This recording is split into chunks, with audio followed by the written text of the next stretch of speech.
शांति। आज 19 फरवरी 2025 की साकार मधुर महावाक्य हैं मधुबन से। मीठे बाप दादा जी ने कहा, मीठे बच्चे, तुमने अब तक जो कुछ पढ़ा है उसे भूल जाओ। जीते जी मरना माना, सब कुछ भूलना। पिछला कुछ भी याद ना आए। प्रश्न है, जो पूरा जीते जी मरे हुए नहीं हैं, उनकी निशानी क्या होगी? उत्तर है, वह बाप से भी आर्ग्यू करते रहेंगे, शास्त्रों का मिसाल देते रहेंगे। जो पूरा मर गए वो कहेंगे, बाबा जो सुनाते वही सच है। हमने आधा कल्प जो सुना वो झूठ ही था, इसलिए अब उसे मुख पर भी ना लाएं। बाप ने कहा है, hear no evil, see no evil, talk no evil. गीत चला है, ओम नमो शिवाय। ओम शांति। बच्चों को समझाया गया है, जब शांति में बिठाते हो जिसको नेष्ठा अक्षर दिया है, ये ड्रिल कराई जाती है। अब बाप बैठ रूहानी बच्चों को समझाते हैं कि जो जीते जी मरे हैं, कहते हैं हम जीते जी मर चुके हैं। जैसे मनुष्य मरता है तो सब कुछ भूल जाता है, सिर्फ संस्कार रहते हैं। अभी तुम भी बाप का बनकर दुनिया से मर गए हो। बाप कहते हैं, तुम्हारे में भक्ति के संस्कार थे, अब वो संस्कार बदल रहे हैं, तो जीते जी तुम मरते हो ना। मरने से मनुष्य पढ़ा हुआ सब कुछ भूल जाता है, फिर दूसरे जन्म में नए सिर पढ़ना होता है। बाप भी कहते हैं, तुम जो कुछ पढ़े हुए हो वो भूल जाओ, क्योंकि ये हमारा मर्जीवा जन्म है। हम एक नए जन्म में आ गए हैं, अब हम ब्राह्मण बन गए हैं। तो पिछले जन्म में जो भी कुछ पढ़ा, शुद्र जीवन में जो भी कुछ पढ़ा हमने, जो भी कुछ सीखा, बाबा कहते हैं सब कुछ भूल जाओ। अब जो मैं सुनाता हूँ वो सुनो और उसे धारण करो। बाबा कहते हैं, मरने से मनुष्य पढ़ा हुआ सब कुछ भूल जाता है, फिर दूसरे जन्म में नए सिर पढ़ना होता है। बाप भी कहते हैं, तुम जो कुछ पढ़े हुए हो वो भूल जाओ, तुम तो बाप के बने हो ना। मैं तुमको नई बात सुनाता हूँ। तो अब वेद शास्त्र ग्रंथ जप तप आदि ये सब बातें भूल जाओ। इसलिए ही कहा है, hear no evil, see no evil, talk no evil. ये तुम बच्चों के लिए है। कई बहुत शास्त्र आदि पढ़े हुए हैं, पूरा मरे नहीं हैं, तो फालतू आर्ग्यू करेंगे। मर गए फिर कभी आर्ग्यू नहीं करेंगे, कहेंगे कि बाप ने जो सुनाया है वही सच है, बाकी बातें हम मुख पर क्यों लाएं। बाप कहते हैं, ये मुख में लाओ ही नहीं, हियर नो इविल। बाप ने डायरेक्शन दिया है, कुछ भी सुनो नहीं, बोलो अभी हम ज्ञान सागर के बच्चे बने हैं, तो भक्ति को क्यों याद करें। हम एक भगवान को ही याद करते हैं। बाप ने कहा है, भक्ति मार्ग को भूल जाओ। मैं तुमको सहज बात सुनाता हूँ कि मुझ बीज को याद करो, तो सारा झाड़ बुद्धि में आ ही जाएगा। तुम्हारी मुख्य है गीता, गीता में ही भगवान की समझानी है। अब ये है नई बातें। नई बात पर हमेशा ज्यादा ध्यान दिया जाता है भी बड़ी सिंपल बात। सबसे बड़ी बात है याद करने की। घड़ी घड़ी कहना पड़ता है, मन मना भव। बाप को याद करो। यही बहुत गुइयां बातें हैं, इसमें ही विघ्न पड़ते हैं। बहुत बच्चे हैं जो सारे दिन में 2 मिनट भी याद नहीं करते, बाप का बनते भी अच्छा कर्म नहीं करते, तो याद भी नहीं करते, विकर्म करते रहते हैं। बुद्धि में बैठता ही नहीं है तो कहेंगे ये बाप की आज्ञा का निरादर है, पढ़ नहीं सकेंगे, वो ताकत नहीं मिलती। जब याद ही नहीं कर रहा है कोई आत्मा, तो उसे ताकत नहीं मिलती कि याद में ही बल समाया है। धारणाओं से हमें शक्ति मिलती है। जिस्मानी पढ़ाई से भी बल मिलता है ना। पढ़ाई है सोर्स ऑफ इनकम। शरीर निर्वाह होता है सो भी अल्प काल के लिए। कई पढ़ते पढ़ते मर जाते हैं, तो वह पढ़ाई थोड़ी साथ ले जाएंगे। दूसरा जन्म ले फिर नए सिर पढ़ना पड़े। यहाँ तो तुम जितना पढ़ेंगे वो साथ ले जाएंगे, क्योंकि तुम प्रारब्ध पाते हो दूसरे जन्म में। बाकी तो वो सब है ही भक्ति मार्ग। क्या क्या चीजें हैं ये कोई नहीं जानते। रूहानी बाप तुम रूहों को बैठ ज्ञान देते हैं। एक ही बार फिर बाप सुप्रीम रूह आकर रूहों को नॉलेज देते हैं, जिससे विश्व के मालिक बन जाते हो। भक्ति मार्ग में स्वर्ग थोड़ी होता है। अभी तुम धनी के बने हो। माया कई बार बच्चों को भी निधन का बना देती है।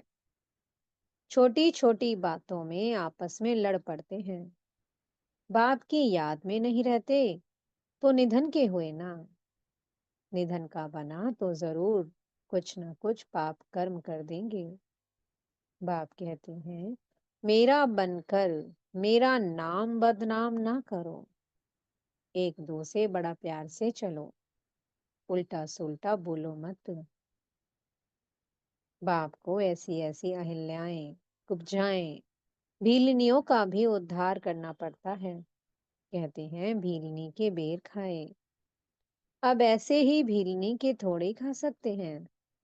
भीलनी से जब ब्राह्मणी बन जाती है तो फिर क्यों नहीं खाएंगे। इसलिए ब्रह्मा भोजन की महिमा है। शिव बाबा तो खाएंगे नहीं, वो तो अभोक्ता हैं। बाकी ये रथ तो खाते हैं ना। तुम बच्चों को कोई से आर्ग्यू करने की दरकार नहीं है। हमेशा अपना सेफ साइड रखना चाहिए। अक्षर ही दो बोलो। शिव बाबा कहते हैं शिव बाबा को ही रुद्र कहा जाता है। रुद्र ज्ञान यज्ञ से विनाश ज्वाला निकली तो रुद्र भगवान हुआ ना। श्री कृष्ण को तो रुद्र नहीं कहेंगे। विनाश भी कोई श्री कृष्ण नहीं कराते। बाप ही स्थापना, विनाश, पालना कराते हैं। खुद कुछ नहीं करते, नहीं तो दोष पड़ जाए। वो है करण करावनहार। बाप कहते हैं हम कोई कहते नहीं हैं कि विनाश करो। ये सारा ड्रामा में नोधा हुआ है। बाबा कहते मैं थोड़ी ना कहता हूँ विनाश हो। ये तो नोंद है ड्रामा की। शंकर कुछ करता है क्या? कुछ भी नहीं। ये सिर्फ गायन है कि शंकर द्वारा विनाश। बाकी विनाश तो वो आप पे ही कर रहे हैं। ये अनादि बना हुआ ड्रामा है जो समझाया जाता है। रचयिता बाप को ही सब भूल गए हैं। कहते हैं गॉड फादर रचयिता है, परंतु उनको जानते ही नहीं। समझते हैं कि वह दुनिया क्रिएट करते हैं। बाप कहते हैं मैं क्रिएट नहीं करता हूँ, मैं चेंज करता हूँ। बाबा कहते हैं मैं नई दुनिया बना नहीं रहा हूँ, मैं तो परिवर्तन कर रहा हूँ। नया नई दुनिया को बना रहा हूँ, यानी कि परिवर्तन कर रहा हूँ। पुरानी दुनिया बदल नई दुनिया बना रहा हूँ। चेंज कर रहे हैं बाबा उससे। कलयुग को सतयुग बनाता हूँ। मैं संगम पर आता हूँ, जिसके लिए गाया हुआ है सुप्रीम ऑस्पिशियस युग, यानी कि कल्याणकारी युग। भगवान कल्याणकारी है। सबका कल्याण करते हैं, परंतु कैसे और क्या कल्याण करते हैं, ये कुछ जानते नहीं। अंग्रेजी में कहते हैं लिबरेटर, गाइड, परंतु उनका अर्थ थोड़े ही समझते हैं। कहते हैं भक्ति के बाद भगवान मिलेगा, सदगति मिलेगी। सर्व की सदगति तो कोई मनुष्य कर ना सके, नहीं तो परमात्मा को पतित पावन सर्व का सदगति दाता क्यों गाया जाए। बाप को कोई भी जानते नहीं, निधन के हैं। बाप से विपरीत बुद्धि है। अब बाप क्या करे, बाप तो खुद मालिक है। उनकी शिव जयंती भी भारत में मनाते हैं। बाप कहते हैं मैं आता हूँ भक्तों को फल देने। आता भी भारत में हूँ, आने के लिए मुझे शरीर तो जरूर चाहिए ना। प्रेरणा से थोड़ी कुछ होगा। इनमें प्रवेश कर इनके मुख द्वारा तुमको ज्ञान देता हूँ। गौमुख की बात नहीं है, ये तो इस मुख की बात है। मुख तो मनुष्य का चाहिए, ना कि जानवर का। इतना भी बुद्धि काम नहीं करती है। दूसरी तरफ फिर भागीरथ दिखाते हैं, वो कैसे और कब आते हैं जरा भी किसको पता नहीं है। तो बाप बच्चों को बैठ समझाते हैं कि तुम मर गए तो भक्ति मार्ग को एकदम भूल जाओ। शिव भगवान उवाच, मुझे याद करो तो विकर्म विनाश हो जाएंगे। मैं ही पतित पावन हूँ, तुम पवित्र हो जाएंगे। फिर सबको ले जाऊंगा, मैसेज घर घर में दो। बाप कहते हैं मुझे याद करो तो विकर्म विनाश होंगे, तुम पवित्र बन जाएंगे। विनाश सामने खड़ा है, तुम बुलाते भी हो हे पतित पावन आओ। पतितों को पावन बनाओ, राम राज्य स्थापन करो, रावण राज्य से मुक्त करो। वो हर एक अपने अपने लिए कोशिश करते हैं। बाप तो कहते हैं मैं आकर सर्व की मुक्ति करता हूँ। सभी पांच विकारों रूपी रावण की जेल में पड़े हैं। मैं सर्व की सदगति करता हूँ। मुझे कहा भी जाता है दुख हरता सुख करता। राम राज्य तो जरूर नई दुनिया में होगा। तुम पांडवों की अभी है प्रीत बुद्धि, कोई कोई की तो फौरन प्रीत बुद्धि बन जाती है, कोई कोई की आहिस्ते आहिस्ते प्रीत जुटती है। कोई तो कहते हैं बस हम सब कुछ बाप को सरेंडर करते हैं, सिवाय एक के दूसरा कोई रहा ही नहीं। सबका सहारा एक गॉड ही है। कितनी सिंपल से सिंपल बात है। बाप को याद करो और चक्र को याद करो तो चक्रवर्ती राजा रानी बनेंगे। ये स्कूल ही है विश्व का मालिक बनने का, तब चक्रवर्ती राजा नाम पड़ा है। चक्र को जानने से वे चक्रवर्ती बनते हैं, ये बाप ही समझाते हैं। फिर आर्ग्यू कुछ भी नहीं करनी है। बोलो कि भक्ति मार्ग की सब बातें छोड़ो। बाप कहते हैं सिर्फ मुझे याद करो, माँ में कम याद करो। मूल बात ही ये है। जो तीव्र पुरुषार्थी होते हैं वो जोर से पढ़ाई में लग जाते हैं। जिनको पढ़ाई का शौक होता है वो सवेरे उठकर पढ़ाई करते हैं। भक्ति वाले भी सवेरे उठते हैं। नौधा भक्ति कितनी करते हैं। जब सिर काटने लगते हैं तो साक्षात्कार होता है। यहाँ तो बाबा कहते हैं ये साक्षात्कार भी नुकसान कारक है। साक्षात्कार में जाने से पढ़ाई और योग दोनों बंद हो जाते हैं,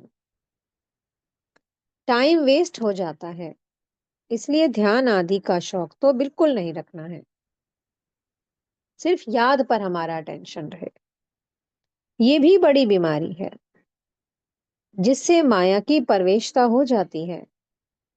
जैसे लड़ाई के समय न्यूज़ सुनाते हैं तो बीच में ऐसी कुछ खराबी कर देते हैं जो कोई सुन ना सके। माया भी बहुतों को विघ्न डालती है, बाप को याद करने नहीं देती है।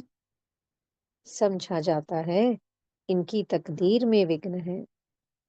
देखा जाता है कि माया की परवेशता तो नहीं है, बेकायदे तो नहीं कुछ बोलते हैं, तो फिर झट बाबा नीचे उतार देंगे।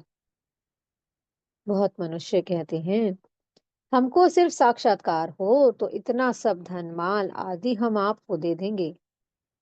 बाबा कहते हैं ये तुम अपने पास ही रखो, भगवान को तुम्हारे पैसे की क्या दरकार पड़ी है। बाप तो जानते हैं इस पुरानी दुनिया में जो कुछ है सब भस्म हो जाएगा। बाबा क्या करेंगे? बाबा पास तो फुरी फुरी यानी कि बूंद बूंद तालाब हो जाता है। बाप के डायरेक्शन पर चलो, हॉस्पिटल कम यूनिवर्सिटी खोलो, जहां कोई भी आकर विश्व का मालिक बन सके।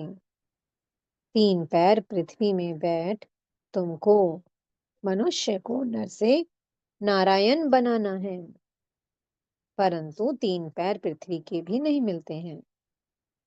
बाप कहते हैं मैं तुमको सभी वेदों शास्त्रों का सार बताता हूँ। ये शास्त्र हैं सब भक्ति मार्ग के। बाबा कोई निंदा नहीं करते हैं। ये तो खेल बना हुआ है, ये सिर्फ समझाने के लिए कहा जाता है तो फिर भी खेल ना। खेल की हम निंदा नहीं कर सकते हैं। हम कहते हैं ज्ञान सूर्य, ज्ञान चंद्रमा, तो फिर ये चंद्रमा आदि में जाकर ढूंढते हैं। वहां कोई राजाई रखी है क्या? जापानी लोग सूर्य को मानते हैं, हम कहते हैं सूर्यवंशी। वो फिर सूर्य की बैठ पूजा करते हैं, सूर्य को पानी देते हैं। तो बाबा ने बच्चों को समझाया है कोई बात में जास्ती आर्ग्यू नहीं करनी है, बात ही एक सुनाओ। बाप कहते हैं माँ में कम याद करो तो पावन बनेंगे। सिर्फ एक उसे एक की ही याद हमें पवित्र बना सकती है। 63 जन्मों का बोझा है हम सब बच्चों के ऊपर। तो उस बोझे को भस्म करने का सिर्फ एक तरीका है, उस एक की याद में बुद्धि लटकी रहे हमेशा, बुद्धि हमेशा परम धाम में लटकी रहे। अभी रावण राज्य में सभी पतित हैं, परंतु अपने को पतित कोई मानते थोड़े हैं। बच्चे, तुम्हारी एक आंख में शांति धाम, एक आंख में सुख धाम, बाकी इस दुख धाम को भूल जाओ। तुम हो चैतन्य लाइट हाउस। अभी प्रदर्शनी में भी नाम रखा है भारत दी लाइट हाउस। लेकिन वो कोई थोड़ी समझेंगे, तुम अभी लाइट हाउस हो ना। पोर्ट पर लाइट हाउस स्टीमर को रास्ता बताते हैं, तुम भी सबको रास्ता बताते हो मुक्ति और जीवन मुक्ति धाम का, परम धाम का और सुख धाम का। जब कोई भी प्रदर्शनी में आते हैं तो बहुत प्रेम से बोलो गॉड फादर तो सबका एक है ना। गॉड फादर या परम पिता कहते हैं कि मुझे याद करो, तो जरूर मुख द्वारा कहेंगे ना। ब्रह्मा द्वारा स्थापना, हम सब ब्राह्मण ब्राह्मणियां हैं। ब्रह्मा मुख वंशावली, तुम ब्राह्मणों की ये ब्राह्मण भी महिमा करते हैं। ब्राह्मण देवताएं नमः। तो महिमा किन ब्राह्मणों की हो रही है? जो संगम पर बैठे हैं, जो मुख वंशावली ब्राह्मण है, उनकी महिमा है ये, जो ब्राह्मण देवताएं नमः कहा जाता है। ऊंच ते ऊंच है ही एक बात। वो कहते हैं मैं तुमको ऊंच ते ऊंच राजयोग सिखाता हूँ, जिससे तुम सारे विश्व के मालिक बनते हो। वह राजाई तुमसे कोई छीन ना सके। भारत का विश्व पर राज्य था। भारत की कितनी महिमा है, अभी तुम जानते हो कि हम श्रीमत पर ये राज्य स्थापन कर रहे हैं। अच्छा, मीठे मीठे से कीलते बच्चों प्रति माता पिता बाप दादा का याद प्यार और गुड मॉर्निंग।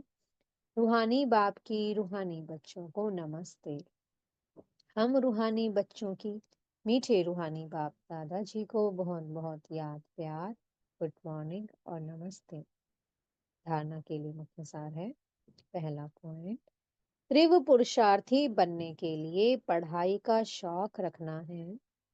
सवेरे सवेरे उठकर पढ़ाई पढ़नी है। साक्षात्कार की आश नहीं रखनी है, इसमें भी टाइम वेस्ट जाता है। दूसरा पॉइंट है, शांति धाम और सुख धाम को याद करना है। इस दुख धाम को भूल जाना है। किसी से भी आर्ग्यू नहीं करनी है। प्रेम से मुक्ति और जीवन मुक्ति धाम का रास्ता बताना है। मीठे सतगुरु जी वरदान दे रहे हैं। सदा सुखों के सागर में लवलीन रहने वाले अंतर्मुखी भव। कहा जाता है, अंतर्मुखी सदा सुखी। जो बच्चे सदा अंतर्मुखी भव का वरदान प्राप्त कर लेते हैं, वह बाप समान सदा सुख के सागर में लवलीन रहते हैं। सुखदाता के बच्चे स्वयं भी सुखदाता बन जाते हैं। सर्व आत्माओं का सर्व आत्माओं को सुख का ही खजाना बांटते हैं। तो अब अंतर्मुखी बन ऐसी संपन्न मूर्ति बन जाओ, जो आपके पास कोई भी किसी भी भावना से आए, अपनी भावना संपन्न करके जाए। जैसे बाप के खजाने में अप्राप्त कोई वस्तु नहीं, वैसे आप भी बाप समान भरपूर बनो। स्लोगन है, रूहानी शान में रहो तो कभी भी अभिमान की फीलिंग नहीं आएगी। अव्यक्त इशारे हैं। एकांत प्रिय बनो, एकता और एकाग्रता को अपनाओ। अपने को सदैव अंडरग्राउंड अर्थात अंतर्मुखी बनाने की कोशिश करो। अंडरग्राउंड भी सारी कारोबार चलती है, वैसे अंतर्मुखी होकर भी कार्य कर सकते हैं। अंतर्मुखी होकर के कार्य करने से एक तो विघ्नों से बचाव, दूसरा समय का बचाव, तीसरा संकल्पों का बचाव व बचत हो जाएगी। एकांतवासी भी और साथ साथ रमणीकता भी इतनी ही हो। ओम शांति। बहुत बहुत शुक्रिया प्यारे प्यारे हमारे मीठे मीठे बाप दादा जी का। ओम शांति।